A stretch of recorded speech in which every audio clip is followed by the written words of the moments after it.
Okay, so we're gonna place a distal limb bandage on his hind limb. He already has a dressing because of the wound he has over here, but we don't have to worry about that for now. So for this, you'll need a combi roll. We have the long ones and the short ones. You'll need brown gauze, vet wrap, and some elasticon. Okay, so the first step is the combi roll.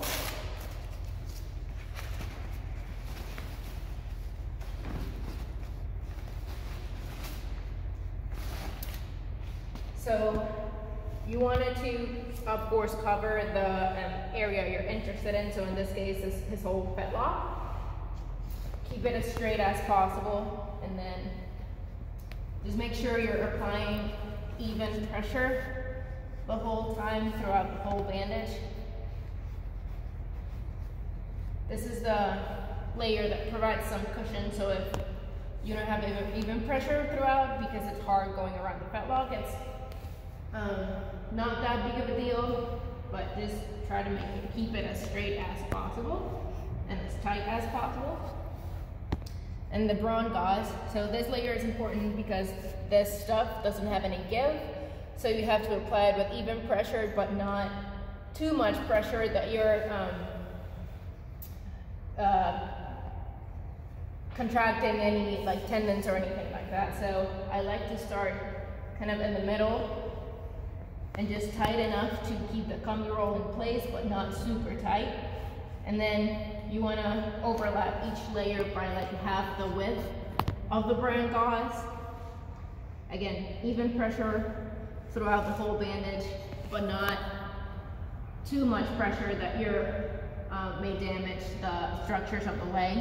And then you want to leave about an inch of combi roll exposed at the bottom and the top. So I went whole way down, again overlapping about half the width of the brown gauze, and you start going up.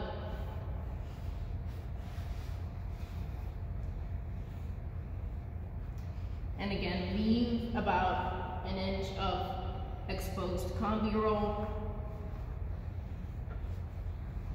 And you can start going down again.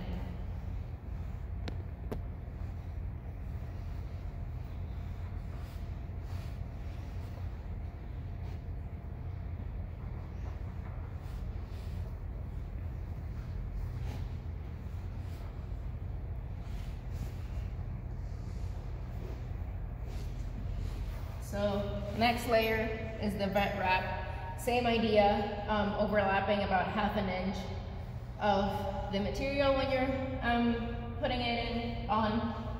So for this one, I like to start at the bottom to kind of put pressure at the bottom and prevent the bandage from slipping down.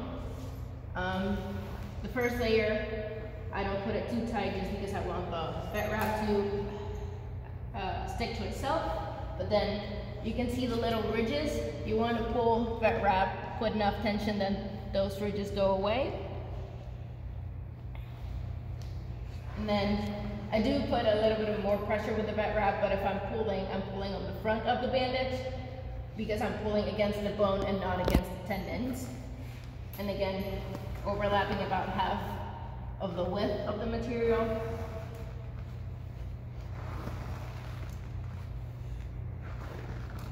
And you also want to leave about half an inch of the combi roll exposed.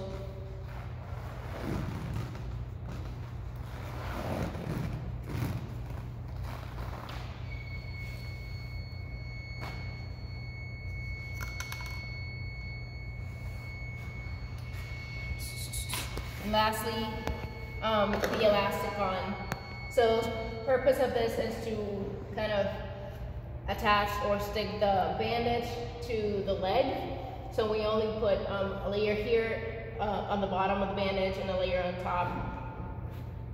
And also to keep the inside of the bandage clean.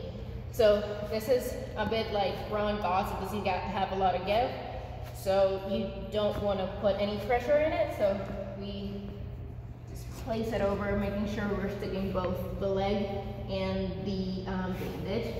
But I kind of hold it stretch it so I'm pulling over what I'm holding and not over the leg, and then just place it over the bandage. I usually go around twice. If you're placing a distal limb bandage that goes all the way to the pastern, I usually try to go over the heel bones with the elastic on.